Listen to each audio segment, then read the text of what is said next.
Hey, what's up guys? Welcome back to Fire Emblem Heroes, and today I'm going to be reviewing Duma, the God of Strength from Valentia. I did not expect Duma to be our next Mythic Hero, but I'm kind of glad he's here. His release pretty much confirms that Mythic Heroes are going to include gods from the Fire Emblem game, so that's pretty neat. Anyways, for this review, there's going to be a lot of stuff to talk about, so let's hurry and get started. Let's start with his Mythic Bonuses. He's our first Anima Mythic Hero, so he's going to do the complete opposite of Air.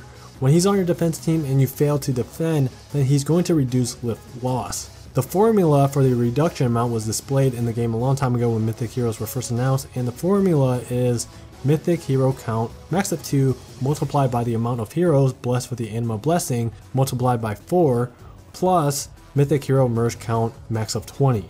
I wonder how many people will actually invest in Mythic Heroes for defense. If you notice, Blessed Hero count is part of the reduction amount, and I think most players tend to use almost some of the same heroes for both of their offense and defense teams. One hero that comes to mind is Versa, right? She's great for both sides of Ether Raids, but you can't really use her with Air on offense and Duma on defense and get the full bonuses out of their Mythic Bonuses at the same time, since every unit can only be blessed with one element. So that's something to keep in mind. But moving on, heroes blessed with Anima will gain +3 attack and the normal +5 HP. This is going to be pretty good for defense. Most defense teams contain a lot of nuking type heroes like Ophelia and Lilina to name a few, so his Anima blessing will benefit those type of heroes a lot. But how good is Duma in Ether Raids? Well, let's go over his skill set first before we answer that question. Alright, Duma is a colorless armored dragon. He's the second colorless dragon in the game, with female Robin being the first, but Duma is the first colorless dragon that is also armored, so that's pretty neat. That itself has a bunch of pros and cons to it. Just recently I actually fought a Duma in Ether Raids, and I don't remember what his build was. It was probably just his base kit, but my Tactical Gale Triangle Adept female Robin just like erased him like it was nothing. He's very weak to Raven Tomes, especially since his resistance isn't like super high.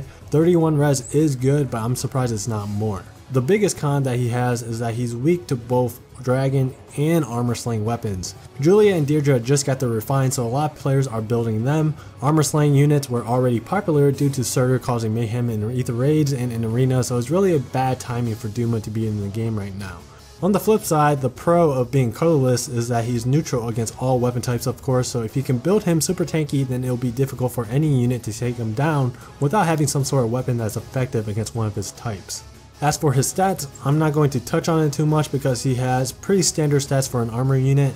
Very high attack, low speed with good mixed bulk. He's your typical Bolt Fighter or Vengeful Fighter armor. Maybe Vantage can work, and Warrior Fighter does have some upside on him, but it's less optimal due to his weapon effect. One thing to note is that he only has 174 BST. That's really surprising because Halloween Myrrh, Legendary Tiki, and Winter Fae are all around 180 BST, so that's kind of weird for the God of Strength to have less total stats than the Lollies.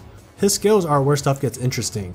His weapon Fell Breath grants 3 attack passively, so with an attack super boon, he's hitting 63 attack with no buffs. That's pretty insane. Next, at the start of combat, if the foe's health is less than 100%, then Duma gets 6 attack and resistance, and the foe cannot make a follow-up attack.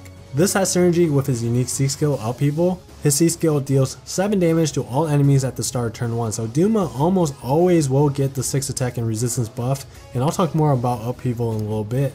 But yeah, his weapon is really strong. The condition is really easy for him to meet, it prevents doubles, and it gives him 2 really good stat buffs. His weapon is pretty much his version of Warrior Fighter, but in a form of a weapon.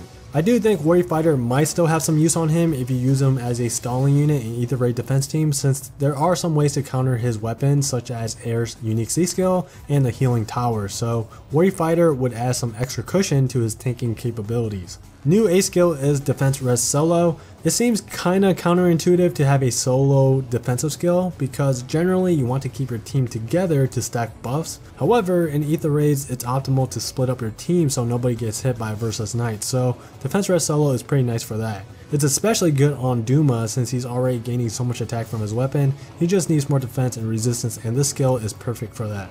Now we get into his C skill, Upheaval. I already touched on it a little bit earlier. At the start of turn 1, deals 7 damage to all foes.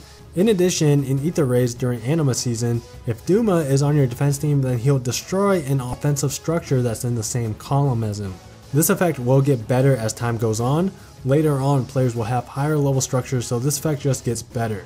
Something to note is that if you have 6 Dumas on your team, I guess he'll just destroy all your opponent's structures, which is kind of funny. Also, 6 Dumas on a team means 42 damage at the start of the turn to your opponent's team. If you manage to get 6 Dumas, then that's something you can do, even though it's not as great as it sounds. Upheaval's effect causes some units to go straight into Brazen range. Something that the community has been memeing about is a level 1 dancer going straight into escape route range and stuff like that. On the other hand, it does have some good upsides. The most notable upside that I can think of is that Upheaval makes your Aversa better and your opponent's Aversa worse, since Aversa's unique tome becomes less useful when her health is reduced. Overall, it's an okay skill. It's good for some reasons and kind of bad at the same time. It's mainly used for Ether Rays and it has almost no purpose outside of that mode. So the question is Duma worth getting? I'm going to say no for now. In Ether Raids, he doesn't bring much to the table aside from his mythic bonuses. The most threatening units in Ether Raid defense teams are the ones that are very mobile and hit extremely hard.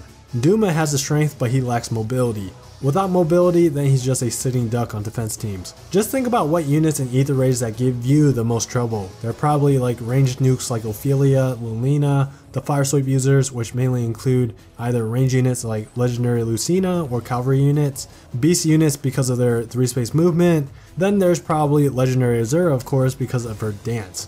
What do all of them have in common? They either have long range or great mobility. There are some instances where it's hard to fit a 6-man team into a defense team, so I guess in those cases you could bring Duma just for his mythic bonuses. I personally wouldn't invest in mythic heroes for defense. I would rather just invest in offense because that's the side where I have the most control. Defense is really RNG, and as long as you play well on offense during light season with an heir on your team along with some light blessed units, then it's possible to reach the higher tiers. I don't think there's any need to invest in both offense and defense in terms of mythic heroes, at least not for now, but it may be required in the future, who knows. And that's going to be it for this video. Let me know what you guys think about Duma in the comments below. I want to thank you guys for watching, and I'll see you guys in the next video.